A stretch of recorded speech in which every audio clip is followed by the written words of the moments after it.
ದಿನ ಕೋಲಾರ ಜಿಲ್ಲೆಯ ಮುಳಬಾಗಿಲು ತಾಲೂಕಿನ ಈ ನಮ್ಮ ತಹಸೀಲ್ದಾರ್ ಕಚೇರಿ ಹತ್ರ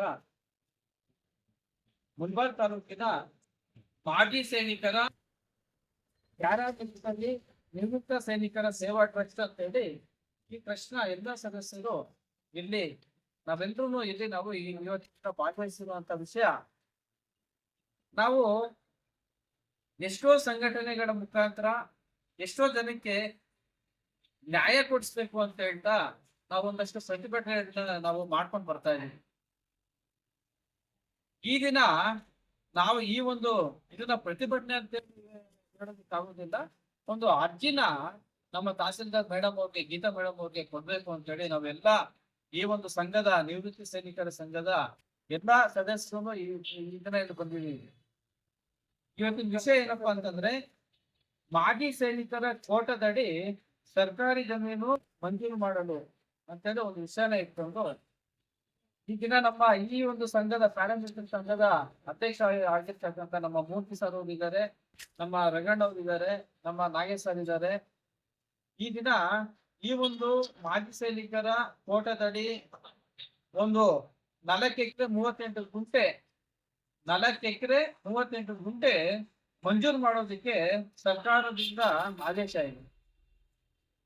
ಯಾಕೆಂತಂದ್ರೆ ಈ ದಿನ ನಾವು ಇಲ್ಲಿ ಇಷ್ಟು ನಾವು ಆರಾಮಾಗಿ ನಾವು ಇಲ್ಲಿ ಮನೆಯಲ್ಲಿ ಕೂತು ನಾವು ರಾಜಕೀಯ ಮಾಡ್ತಾ ಇದೀವಿ ಅಂತಂದ್ರೆ, ವ್ಯಾಪಾರ ವಹಿವಾಟುಗಳನ್ನ ನಾವು ಮಾಡ್ತಾ ಇದೀವಿ ಅಂತಂದ್ರೆ ಇದಕ್ಕೆಲ್ಲ ಕಾರಣಕರ್ತರು ನಮ್ಮ ಸೈನಿಕರು. ಇವರೆಲ್ಲರೂ ಇಡೀ ಫ್ಯಾಮಿಲಿನ ಬಿಟ್ಟು, ಇಡೀ ಪ್ರಾಣದ ಮೇಲೆ ಆಸೆ ಬಿಟ್ಟು, ಮಕ್ಕಳ ಮೇಲೆ ಆಸೆ ಬಿಟ್ಟು, ಹಣಕಾಸು ಮೇಲೆ ಆಸೆ ಬಿಟ್ಟು ಆ ಒಂದು ಗಡಿ ಭಾಗದಲ್ಲಿ ನಮ್ಗೋಸ್ಕರ ಕಾವಲು ಕಾಯ್ತಾರೆ ಅಂತಂದ್ರೆ, ಅವರ ಒಂದು ಪ್ರಾಣವನ್ನು ಕೂಡ ಪಣಕ್ಕಿಟ್ಟು ನಮ್ಗೋಸ್ಕರ ಗಡಿ ಭಾಗದಲ್ಲಿ ಕಾವಲು ಕಾಯ್ತಾರೆ ಹಗಲು ರಾತ್ರಿ ಅಂತಂದ್ರೆ ಬಿಸಿಲು ಮಳೆಯಲ್ಲಿ. ಇವ್ರಿಗೋಸ್ಕರ ರಿಟೈರ್ಡ್ ಆದ್ಮೇಲೆ ಒಂದು 4 ಎಕರೆ 38 ಗುಂಟೆ ಸರ್ಕಾರದಿಂದನೇ ಮಂಜೂರು ಮಾಡೋಕೆ ಆದೇಶ ಇರ್ಬೇಕಾದ್ರೆ ಇವ್ರಿಗೆ ಸುಮಾರು ಒಂದು 2 years ಇಂದ ಈ ಒಂದು ಟ್ರಸ್ಟ್ ಕಡೆಯಿಂದ ಏನ್ ಲೆಟರ್ ಕೊಡ್ತಾ ಇದಾರೆ ಅದನ್ನ ಮುಂದೂಡಿಕೆ ಮಾಡ್ಕೊಂಡು ಹೋಗ್ತಿದ್ದಾರೆ. ನಮ್ಮ ತಹಸೀಲ್ದಾರ್ ಅವರು ಆಗಿರ್ಬೋದು, DC ಅವರಾಗಿರ್ಬೋದು, AC ಅವರಾಗಿರ್ಬೋದು. ಅಂದ್ರೆ ಈ ಸರಿ ನಮ್ಮ ಗೀತಾ ಮೇಡಮ್ ಅವರು ಹೊಸದಾಗಿ ತಹಸೀಲ್ದಾರ್ ಆಗಿ ಬಂದಿದ್ದಾರೆ. ನಮ್ಮ ಗೀತಾ ಮೇಡಮ್ ಅವ್ರಿಗೆ ನಾವೆಲ್ಲರೂ ಸೇರಿ ನಾವು ಈ ಒಂದು ರಿಕ್ವೆಸ್ಟ್ ಲೆಟರ್ ಏನಿದೆ ನಾವು ಇದನ್ನ ಸಬ್ಮಿಟ್ ಮಾಡಿದೀವಿ. ಮೇಡಮ್ ಅವ್ರು ನಮ್ಗೆ ಖಂಡಿತವಾಗ್ಲೂ ಎಲ್ಲ ಸಂಘಟನೆಯವರು ಏನು ರಿಕ್ವೆಸ್ಟ್ಮೆಂಟ್ ಕೊಡ್ತಾರೆ ಅದಕ್ಕಿಂತ ಹೆಚ್ಚಿಗೆ ನಾವು ಈ ಒಂದು ಪ್ಯಾರಾಮಿಲಿಟರಿ ರಿಟೈರ್ಡ್ ಆಗಿ ಅವರ ಈ ಒಂದು ಏನು ರಿಕ್ವೆಸ್ಟ್ ಇದೆ ಇದಕ್ಕೆ ನಾನು ಸ್ಪಂದಿಸ್ತೀನಿ. ಮುಖ್ಯವಾಗಿ ಇದನ್ನ ನಾವು ಮಾಡ್ಕೊಳೋದಕ್ಕೆ ನಡೆಸ್ಕೊಳ್ತೀನಿ ಅಂತ ಹೇಳ್ತಾ ಒಂದು ಮಾತು ಕೊಟ್ಟಿದ್ದಾರೆ. ಅವ್ರಿಗೂ ನಾನು ಈ ಒಂದು ಸಭೆಗಾಗಿ ನಾನು ತುಂಬಾ ಧನ್ಯವಾದಗಳನ್ನ ತಿಳಿಸ್ತೀನಿ ಮೇಡಮ್ ಅವ್ರಿಗೆ.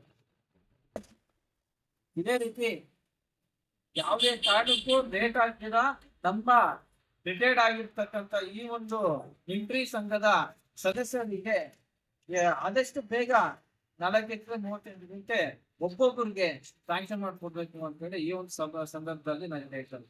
ಧನ್ಯವಾದ. ಜೈ ಹಿಂದ್, ಜೈ ಭಾರತ್. ಸ್ನೇಹಿತರು, ಸೈನ್ಯದಿಂದ ನಿವೃತ್ತಿಯಾಗಿ ಬಂದು ನಮ್ಮ ಜೀವನಕ್ಕಾಗಿ ಸರ್ಕಾರದ ಮಟ್ಟದಲ್ಲಿ ಹೋರಾಟ ಮಾಡುವ ಪರಿಸ್ಥಿತಿಗಳು ಬಂದಿದೆ. ಅವರು ದೇಶಕ್ಕಾಗಿ ಹೋರಾಟ ಅಲ್ಲಿ ಮಾಡಿದ್ರೆ ಇಲ್ಲಿ ತಮ್ಮ ಜೀವನಕ್ಕಾಗಿ ಒಂದು ಸೈಟು, ಒಂದು ಜಮೀನಿಗಾಗಿ ಇಲ್ಲಿ ಹೋರಾಟ ಮಾಡಬೇಕಾಗಿದೆ. ನಾನು ಕೇಳ್ತೀನಿ, ತಾಲೂಕು ಆಫೀಸಲ್ಲಿ ಸುಮಾರು ಒಂದು ತಾಲೂಕಿನಲ್ಲಿ 585 ಕೆರೆಗಳಿದೆ. ಈ ತಾಲೂಕು ಆಫೀಸ್ ಮುಂದೆ ಒಂದು ಕೆರೆ ಇದೆ. ಅಲ್ಲಿ ಸುಮಾರು ಅರ್ಧ ಕೆರೆಯನ್ನು ಎನ್ಕ್ರೋಚ್ ಮಾಡಿಕೊಟ್ಟಿದ್ದಾರೆ. ಯಾವುದೇ ಸರ್ಕಾರದ ಅವ್ರ ಹತ್ರ ಏನೇ ರಿಕಾರ್ಡ್ಗಳೆಲ್ಲ ಮುನ್ಸಿಪಾಲ್ಟಿಯಲ್ಲಿ ಅವರು ಸೇರಿಸ್ಕೊಟ್ರು. ಅರ್ಧ ಕೆರೆಯನ್ನು ನುಂಗಾಕಿದ್ದಾರೆ, ಇನ್ನೂ ಕೆರೆಯಲ್ಲಿ ಮನೆಗಳು ಕಟ್ಟಿದ್ದಾರೆ, ಎಲ್ಲ ಕೆರೆಗಳು ನುಂಗ್ತಾ ಇದ್ದಾರೆ. ಅವ್ರಿಗೆ ಯಾವುದೇ ಇದಿಲ್ಲ.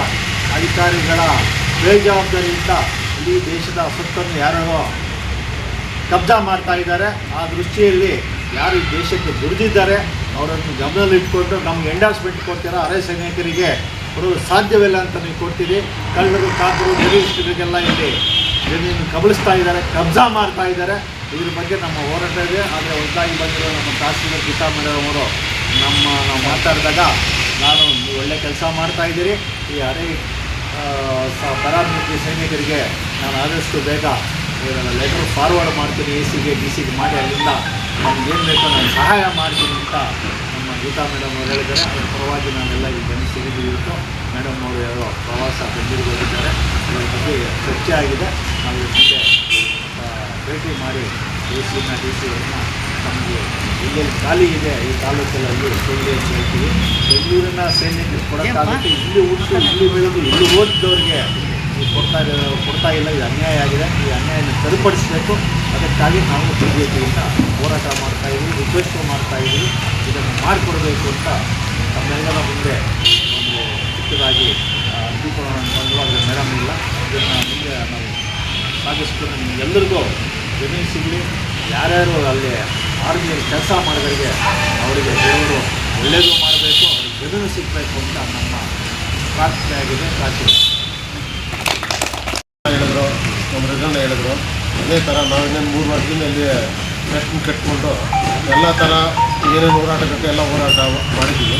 ಆ ಹೋರಾಟದಲ್ಲಿ ಯಾವುದೇ ಥರ ನಮಗೆ ಇದು ಯಶಸ್ವಿಯನ್ನು ಸಿಕ್ಕಿಲ್ಲ. ಯಾಕೆ ಸಿಕ್ಕಿಲ್ಲ ಅಂದರೆ ಇವಾಗ ಸೈಟಿಗೆ ಹಾಕಿದ್ವಿ. ಸೈಟಲ್ಲಿ ನಾವು ಜನರಲ್ ಕೊಡ್ಬೇಕು, ಪ್ಯಾರಾಮಿಲಿಟರಿ ಅಂದರೆ ಸೈಟಿಗೆ ಕೊಡೋದು ಈ ಸೆಕ್ಷನ್ ಪ್ರಕಾರ ಆಗಲ್ಲ. ಆ ಸೆಕ್ಷನ್ ಯಾವುದು ಏನು ಅಂತ ಅವ್ರು ಎಲ್ಲಿಂದ ಬಂತು, ಆ ಸೆಕ್ಷನ್ ಹಾಕೋದಕ್ಕೆ ಇವ್ರಿಗೆ ಅಧಿಕಾರ ಏನಿದೆ ಅನ್ನೋದು ನಮ್ಗೆ ಅರ್ಥ ಆಗ್ತಾಯಿಲ್ಲ. ಸರ್ಕಾರ ಅಧಿಕಾರ ಕೊಡಬೇಕು, ಇಲ್ಲಾಂದರೆ ಹೈಕೋರ್ಟ್ ಸುಪ್ರೀಂ ಕೋರ್ಟ್ ಅಧಿಕಾರ ಕೊಡಬೇಕು. ಇವರಷ್ಟಕ್ಕೆ ಇವರು ಅದನ್ನು ಎಂಡೋಸ್ಮೆಂಟ್ ಕೊಟ್ಕೊಂಡು ಕೊಡೋಕ್ಕಾಗಲ್ಲ. ಅದ್ರ ಬಗ್ಗೆ ನಾವು ಮುಂದಿನ ಹೋರಾಟ ಮಾಡ್ತೀವಿ. ಇವಾಗ ಸದ್ಯಕ್ಕೆ ನಮ್ಮ ಗೀತಾ ಮೇಡಮ್ ಬಂದಿದ್ದಾರೆ. ಮೊನ್ನೆ ಹೋಗ್ತಾ ಮಾತಾಡೋದಕ್ಕೆ ಮೇಡಮ್ ಒಂದು ಸ್ವಲ್ಪ ಆಶ್ವಾಸನೆ ಕೊಟ್ಟಿದ್ದಾರೆ. ಏನಿದೆಯೋ ನಿಮಗೆ ನಿಮ್ಮ ಅಧಿಕಾರ ನಿಮ್ಗೆ ಕೊಡ್ತೀನಿ, ನಿಮ್ಗೆ ಕೊಡಿಸ್ತೀನಿ. ನಾನಿರೋವರೆಗೂ ನಿಮ್ಗೆ ಯಾವುದೇ ಥರ ಪ್ರಾಬ್ಲಮ್ ಬಗ್ಗೆ ನಾನು ನೋಡ್ಕೊತೀನಿ ಅಂತ ಹೇಳಿದ್ದಾರೆ. ಅವ್ರಿಗೆ ನಮ್ಮ ಹೃದಯಪೂರ್ವಕವಾಗಿ ನಮಸ್ಕರಿಸ್ತಾ ನಮ್ಮ ಪ್ಯಾರಾಮಿಲಿಟರಿ ಟ್ರಸ್ಟ್ ಕಡೆಯಿಂದ ಅವ್ರಿಗೆ ವಂದಿಸ್ತಾ ಇದ್ದೀವಿ.